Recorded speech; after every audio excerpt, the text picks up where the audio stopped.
Discover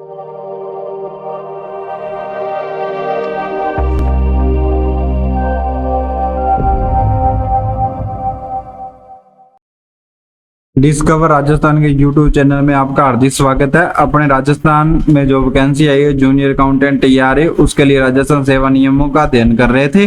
ठीक है, जिसमें अपने अवकाश संबंधी जो अध्याय 10 है, ठीक है, अध्याय 10 है जो अवकाश की सामान्य शर्तें, स्वीकृति आदि के नियम है, जो 157 जो कि नियम 57 से लेकर 126 तक है। ठीक है, तो इसमें उन्होंने 57 से लेकर 62 तक के नियम का जो है अध्ययन पिछली क्लास में कर लिया है। ठीक है, अब आज अपने इस क्लास में नियम 63 से अध्ययन करेंगे। ठीक है, जो नियम 63 है वो सार्वजनिक अवकाशों से संबंधित है। जो सार्वजनिक अवकाश हैं, ठीक है, उनका लाभ स्वीकृत अवकाशों के साथ प्राप्त करना। सार्वजनिक अवकाश के साथ मतलब कि कैसे, इसमें कैसे स्थिति बनती है, ये स्थिति कब बनती है, जैसे मान लो कि मेरे को मंगलवार को मैंने कोई अवकाश का आवेदन किया, ठीक है, और संडे सोमवार को जो छुट्टी है, सार्वजनिक अवकाश है। ठीक है, एक स्थिति तो ये बन गई। ठीक है, दूसरी स्थिति क्या बनी, जैसे मैंने फ्राइडे शुक्रवार का अवकाश लिया, आगे क्या है, शनिवार और संडे को अवकाश है। तो इस स्थिति में अपने इस जो इस स्थिति से संबंधित जो नियम है वो क्या है, नियम 63 है। इसमें क्या है, यदि सार्वजनिक अवकाश कर्मचारी द्वारा लिए गए अवकाशों से पहले हो, अवकाश एवं वेतन भत्ते की व्यवस्था पर कोई प्रभाव ऐसे अवकाशों की समाप्ति के अगले दिन से पड़ेगा। ठीक है, और दूसरा क्या है, यदि सार्वजनिक अवकाश कर्मचारी द्वारा लिए गए अवकाशों के बाद में पड़ते हो तो वेतन एवं भत्तों पर प्रभाव उस दिन तक पड़ता है जिस दिन सार्वजनिक अवकाश नहीं होता है, तो कर्मचारी के अवकाशों की अवधि समाप्त हो जाती है। ठीक है, इस नियम में क्या है, यदि सार्वजनिक अवकाश स्वीकृत अवकाशों से पूर्व पड़ता है हो, तो अवकाश एवं वेतन तथा भत्ते की व्यवस्था पर कोई प्रभाव सार्वजनिक अवकाशों के बाद से पड़ेगा। ठीक है, नियम 6 क्या कहता है, यदि सार्वजनिक अवकाश स्वीकृत अवकाशों की समाप्ति के बाद पड़ते हों, तो वेतन एवं भत्तों की व्यवस्था पर कोई प्रभाव उस दिन तक पड़ेगा जिस दिन तक अवकाश समाप्त हो जाते हैं। ठीक है, मान लो उदाहरण अपने जैसे इसमें ये समझ सकते हैं, यदि किसी कर्मचारी का अवकाश शुक्रवार तक के लिए स्वीकृत हो, शनिवार रविवार का सार्वजनिक अवकाश होने के कारण वह सोमवार को कार्यालय को उपस्थित होगा, तो यहाँ शनिवार रविवार अनुवर्ती होंगे। ठीक है, अनुवर्ती जो अवकाश होंगे। ठीक है, राजस्थान सरकार का निर्णय है इसमें एक RSR के नियम 50 के अनुसार अतिरिक्त कार्यभार, दोहरे कार्यभार की व्यवस्था 30 दिन या अधिक अवधि के लिए अतिरिक्त कार्य हेतु विशेष वेतन स्वीकृत किया जाता है। ठीक है, इसमें क्या, दोहरी व्यवस्था के कारण विशेष वेतन के संबंध में जो नियम है, ठीक है, राजस्थान सेवा नियमों के नियम 35 एवं 50 के अनुसार अतिरिक्त कार्य की एवज में विशेष वेतन स्वीकृत किया जाता है। ठीक है, विशेष वेतन स्वीकृत किया जाता है। यदि 30 दिन या उससे अधिक अवधि के लिए दोहरा प्रबंध किया जाता है, तो राजस्थान सरकार द्वारा यह विनिश्चय किया गया है, स्वीकृत अवकाशों से पूर्व व बाद की अवधि सार्वजनिक अवकाशों के रूप में हो तो यह दोहरी व्यवस्था की गणना में सम्मिलित की जानी चाहिए तथा तदनुसार उस अवधि के लिए विशेष वेतन स्वीकृत किया जाना चाहिए। ठीक है, अब इसमें क्या है, ये नियम क्या कहता है, RSR के नियम 50 के अनुसार अतिरिक्त कार्यभार, दोहरे कार्यभार की व्यवस्था 30 दिन या अधिक अवधि के लिए होने पर अतिरिक्त कार्य हेतु विशेष वेतन स्वीकृत किया जाता है।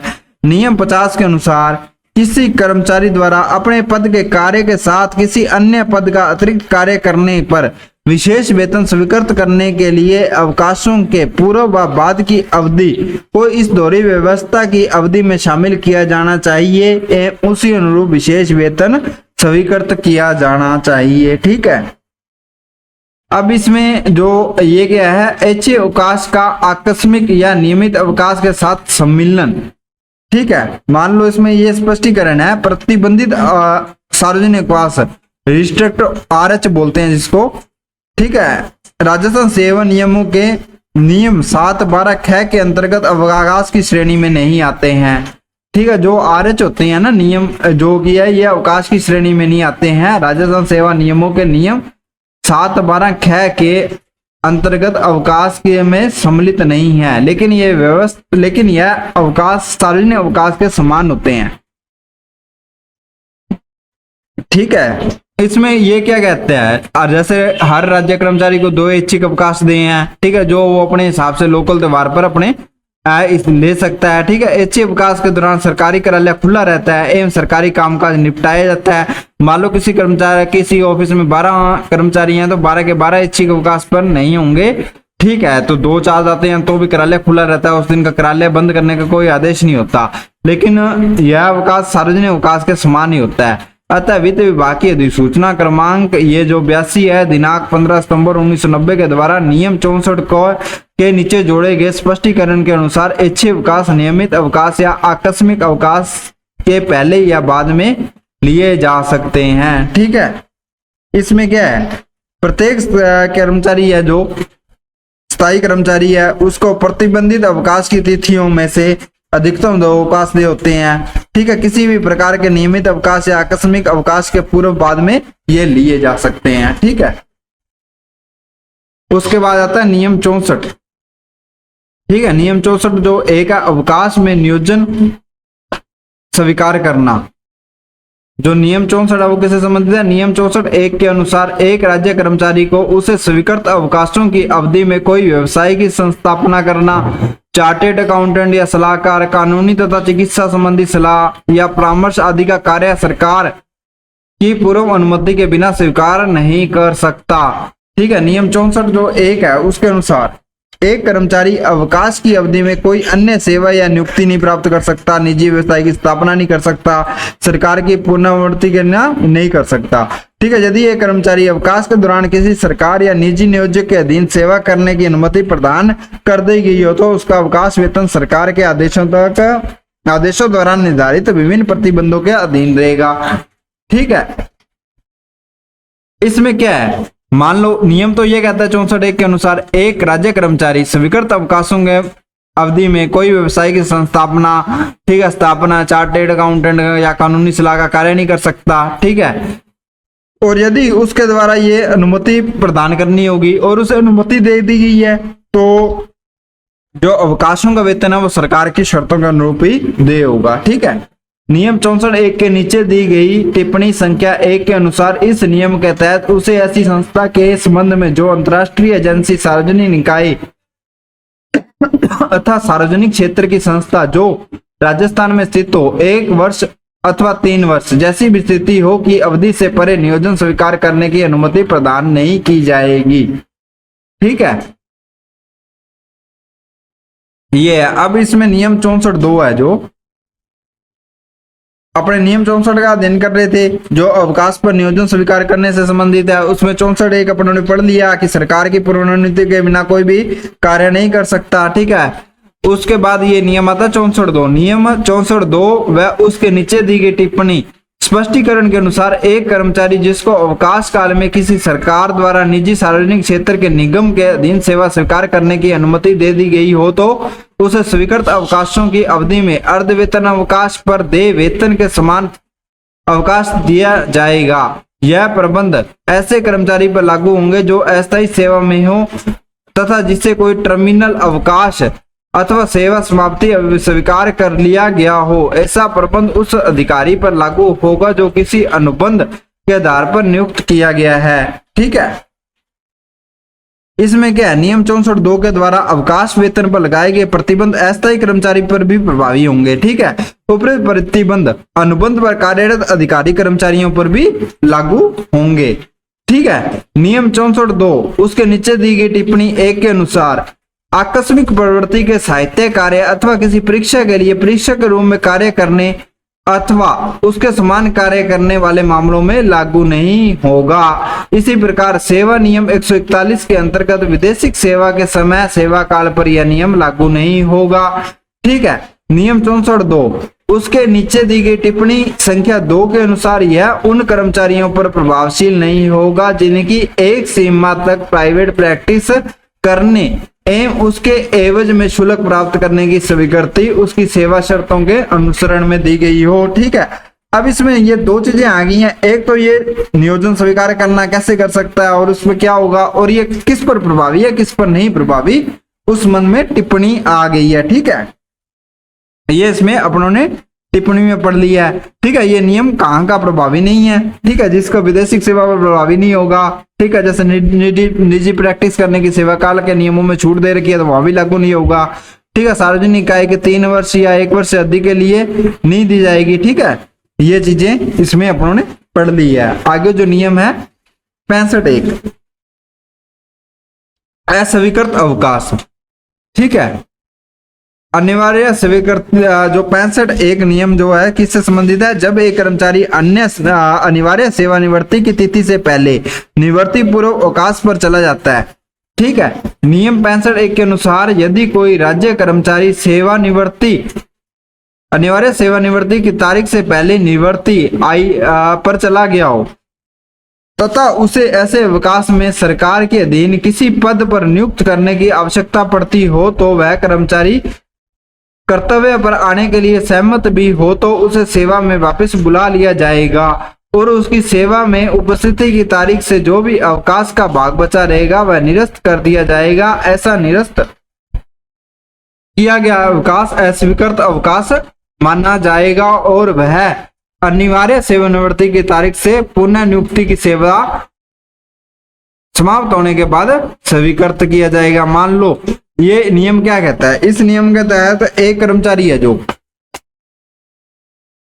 अनिवार्य सेवानिवृत्ति की तिथि से पहले निवृत्ति पूर्वक अवकाश पर चला गया। ठीक है, और उस दौरान सरकार को किसी पद पर उसे नियुक्त करने की आवश्यकता पड़ गई। ठीक है, वह कर्तव्य पर लौटने के लिए तैयार हो गया, उसे पुनः सेवा में ले लिया तथा सेवा पर उपस्थिति के दिन पश्चात शेष अवकाश भाग निरस्त कर दिया जाएगा। इस प्रकार निरस्त किए गए अवकाश को अस्वीकृत अवकाश के रूप में माना जाएगा। ठीक है, उदाहरण जैसे अपने समझ लेते हैं, यदि प्रतिनियुक्ति समाप्त होने पर कर्मचारी की अनिवार्य सेवानिवृत्ति नहीं हुई वह पूर्व में अस्वीकृत अवकाशों का उपभोग कर सकता है। इसी प्रकार यदि पूर्व नियुक्ति के दौरान वह अनिवार्य सेवानिवृत्ति प्राप्त कर ले तो अस्वीकृत अवकाशों का पूर्ण नियुक्तिकरण की शेष अवधि के दौरान कर सकता है। ठीक है, अब नियम 66 है जो अवकाश से वापस बुलाना। ठीक है, अवकाश से वापस बुलाना कर्मचारी को स्वीकृत अवकाशों की समाप्ति से पहले ही सक्षम अधिकारी द्वारा कर्तव्य पर बुलाया जा सकता है। ठीक है, मतलब कि अवकाश निरस्त करने का अधिकार किसके पास है, प्राधिकारी के पास है, जो सक्षम अधिकारी है उसके पास है। ठीक है, नियम 66 के अनुसार किसी राज्य कर्मचारी को उसको स्वीकृत अवकाश समाप्त होने से पूर्व ही सेवा में वापस बुलाया जा सकता है। वापस बुलाने के आदेश में अधिकारी को यह अंकित करना चाहिए कि क्या अवकाश पर सेवा में वापस आना स्वैच्छिक है या आवश्यक। यदि वापस आना स्वैच्छिक है तो राज्य कर्मचारी किसी सुविधा का हकदार नहीं है। यदि वापस आना आवश्यक है तो वह उस दिनांक से सेवा और उपस्थित माने जाने का अधिकारी है जिस तारीख को वह स्थान के लिए प्रस्थान करता है, जिस पर पहुंचने के लिए आदेश दिया गया है तथा यात्रा भत्ता नियमों के तहत वह यात्रा भत्ता प्राप्त करने का अधिकारी होगा। लेकिन जब तक वह कार्यभार ग्रहण नहीं कर लेता तब तक अवकाश वेतन पर ही रहेगा। ये नियम क्या कहता है, कर्मचारी को स्वीकृत अवकाशों की समाप्ति से पहले सक्षम अधिकारी द्वारा कर्तव्य पर बुलाया जा सकता है। किसी कर्मचारी को स्वीकृत अवकाश की समाप्ति से पूर्व सेवा पर लौटने के आदेशों में यह स्पष्ट रूप से अंकित होना चाहिए अवकाश से सेवा पर लौटना स्वैच्छिक है या अनिवार्य है। यदि लौटना स्वैच्छिक हो तो कर्मचारी को कोई विशेष सुविधा नहीं है। यदि लौटना अनिवार्य है तो उस स्थिति से उपस्थित माना जाएगा जिसको वह उस स्थान के लिए प्रस्थान करता है जहां पहुंचने के लिए उसे आदेशित किया गया है। उसे यात्रा भत्ता प्राप्त करने का भी अधिकार होगा, परंतु पदभार ग्रहण करने तक वह अवकाश वेतन ही प्राप्त करेगा। ठीक है, उसके बाद आ जाता है नियम 67। ठीक है, नियम 67 है जो अवकाश प्रार्थना पत्र है जो किसे प्रस्तुत करना होता है। ठीक है, अवकाश या उसमें वृद्धि का आवेदन उसी प्राधिकारी को प्रस्तुत करना चाहिए जो अवकाश या अवकाश में वृद्धि और स्वीकृति के लिए सक्षम हो। ठीक है, इसमें क्या है कि अवकाश प्रार्थना पत्र किसे प्रस्तुत किया जाए। नियम 67 के अनुसार अवकाश अथवा उसकी वृद्धि से संबंधित समस्त आवेदन पत्र उस प्राधिकारी को प्रस्तुत किए जाने चाहिए जिसे मूल अवकाश अथवा उसकी वृद्धि स्वीकृत करने का अधिकार हो। मतलब जो कार्यालय अध्यक्ष होता है वो वैसे सक्षम प्राधिकारी होता है। ठीक है, उसे ही अपने ये किया कहते हैं ये स्वीकृति करने में सक्षम हो, उसे ये प्रस्तुत किया जाना चाहिए। ठीक है, उसके बाद नियम 68 विदेशिक सेवा में अवकाशों का लाभ। नियम 68 के अनुसार विदेशी सेवा में स्थानांतरण ए पर एक कर्मचारी को सेवा प्रारंभ करने से पूर्व उन सभी अवकाश संबंधी नियमों एवं शर्तों की जानकारी कर दी जानी चाहिए जिसके अंतर्गत विदेशी सेवा काल में उसके अवकाश संबंधी लाभ नियमित किए जाएंगे। नियम 68 के अनुसार विदेशी सेवा में स्थानांतरित किसी भी राज्य कर्मचारी को विदेशी सेवा में जाने से पूर्व उन सभी नियमों की जानकारी प्राप्त कर लेनी चाहिए जिनसे विदेशी सेवा के दौरान उसका अवकाश आदि नियमित होगा। ठीक है, उसके बाद है नियम 69 है जो भारत से बाहर विदेशी सेवा में अवकाश से संबंधित है। ठीक है, नियम 69 के अनुसार भारतवर्ष से बाहर विदेशी सेवा नियोजन में प्रतिनियुक्त कर्मचारी को 120 दिन के उपार्जित अवकाश के अलावा अन्य प्रकार के अवकाशों के सभी आवेदन पत्र विदेशी नियोजक के माध्यम से अवकाश स्वीकृतकर्ता पदाधिकारी को भेजने चाहिए। ठीक है, नियम 69 जो उसमें क्या दे रखा है अपने को, भारत में ही विदेशी सेवा पर कार्यरत राज्य सरकार के कर्मचारियों को 120 दिन तक के उपार्जित अवकाश के अतिरिक्त अन्य अवकाशों के समस्त आवेदन पत्र अवकाश स्वीकृति हेतु सक्षम प्राधिकारियों को प्रस्तुत किए जाने चाहिए। ठीक है, नियम जो 70 है वो किससे संबंधित है, राजपत्रित अधिकारियों को चिकित्सा के आधार पर अवकाश। ठीक है, जो सेवाएं होती है वो 4 प्रकार की होती है, चतुर्थ श्रेणी कर्मचारी, अधीनस्थ क्या कहते हैं मंत्रालय कर्मचारी, ठीक है, अधीनस्थ कर्मचारी और राजपत्रित अधिकारी, राज्य सेवा के अधिकारी जो होते हैं राज्य सेवा बोलते हैं। ठीक है, ये जो नियम है इससे संबंधित 70 है, 70 नंबर रूल है जो नियम 70 के अनुसार राजपत्रित अधिकारियों को चिकित्सा प्रमाण पत्र के आधार पर अवकाश या उसकी वर्दी स्वीकृत करने से पहले वित्त विभाग राजस्थान की अधिसूचना क्रमांक जो क्या कहते हैं 7 सितंबर 2010 निर्धारित प्रपत्र में चिकित्सा प्रमाण पत्र प्राप्त करना आवश्यक है। नियम 70 में चिकित्सा प्रमाण पत्र एवं नियम 83 में चिकित्सा पूर्ण होने पर फिटनेस प्रमाण पत्र का नया प्रारूप निर्धारित किया है जो इस अध्याय के अंत में परिशिष्ट 1 पर भी है। ठीक है, जिसके अपने आगे चर्चा कर लेंगे। अब ये जो नियम है 70 वो क्या कहता है, राजपत्रित अधिकारियों को चिकित्सा आधार पर अवकाश व अवकाश वर्दी की स्वीकृति देने से पूर्व निर्धारित प्रवर्तन में चिकित्सा का रोग प्रमाण पत्र प्रस्तुत करना चाहिए, सिकनेस सर्टिफिकेट। ठीक है, राजस्थान सरकार के नियम निर्णय जो राजस्थान राज्य कर्मचारियों को दे ऐसे अवकाशों जिसमें सक्षम चिकित्सा अधिकारी द्वारा जारी चिकित्सा प्रमाण पत्र प्रस्तुत करने होते हैं के लिए प्रारूप निर्धारित किया गया है। RSR के नियम 70 एवं 76 में चिकित्सा प्रमाण पत्र एवं नियम 83 में उपचार के बाद फिटनेस प्रमाण पत्र का प्रारूप दिया गया है कि बंदा फिट हो गया अब ये नौकरी कर सकता है। इन प्रारूपों में अंकित की जाने वाली सभी सूचनाएं प्राधिकृत चिकित्सक द्वारा पूर्ण रूप से भरी जानी चाहिए। अतः जो कर्मचारी अधिकारी अवकाश आवेदन के साथ अपूर्ण सूचना अपूर्ण प्रमाण पत्र प्रस्तुत करे उनके आवेदन पत्र पर विचार नहीं किया जाना चाहिए। ठीक है, अब ये तो नियम आ गया 70। जो नियम 71 व 72 72 है इन्हें विलोपित किया जा चुका है। ठीक है, विलोपित किया जा चुका है, विलोपित कर दिया गया है। ठीक है, आज अपने ने इस क्लास में नियम 63 से लेकर नियम 72 तक अध्ययन किया है जिसमें 71 और 72 को विलोपित कर दिया गया है। ठीक है, नियम 63 जो अवकाश के साथ सार्वजनिक अवकाशों के संयोजन पर व्यवस्थाओं के संबंध में है। नियम 64 है अवकाश नियोजन स्वीकार करने के संबंध में है। नियम 65 अस्वीकृत अवकाश से संबंध में है। 66 नंबर नियम है जो अवकाश से पुनः बुलाना उससे संबंध में है। नियम 67 अवकाश के लिए आवेदन पत्र किसे प्रस्तुत करना उससे संबंध में है। नियम 68 जो विदेशी सेवा में स्थानांतरित राज्य कर्मचारी है, ठीक है, उसके नियमों की जानकारी प्राप्त कर लेनी चाहिए उससे संबंधित है। नियम 69 है जो विदेशी सेवा में क्या कहते हैं कार्यरत है जो कर्मचारी हैं उनको 120 दिन तक के उपार्जित अवकाश के अतिरिक्त अन्य अवकाशों के समस्त आवेदन पत्र है जो सक्षम प्राधिकारियों को प्रस्तुत करने चाहिए उससे संबंधित है। नंबर 70 है जो नियम नंबर 70 वो राजपत्रित अधिकारियों के लिए चिकित्सा प्रमाण पत्र से संबंधित है। ठीक है, नियम 71 और 72 है जो उसमें विलोपन कर दिया गया है। आज की क्लास में इतना ही। यदि आपको हमारी क्लास अच्छी लगे तो कमेंट करके जरूर बताएं और चैनल को लाइक सब्सक्राइब करना ना भूलें। धन्यवाद, मिलते हैं नेक्स्ट क्लास में।